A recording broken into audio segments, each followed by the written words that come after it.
หญิงหน่อย ไม่ได้เจอกันเลยสบายดีนะคะเจ็บคอนิดหน่อยป่วยเหรอคะก็เพิ่งหันหลังกับจักรทัวร์อยู่หลอกมาที่นั่นอากาศหนาว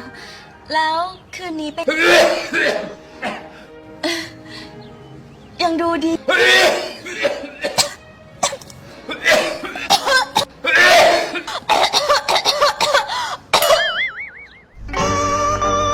อาการไอติดต่อกันได้ดูแลภาพพจน์ตัวเองให้ดีนะครับบรรเทาอาการไอยาแก้ไอผสมมะขามป้อม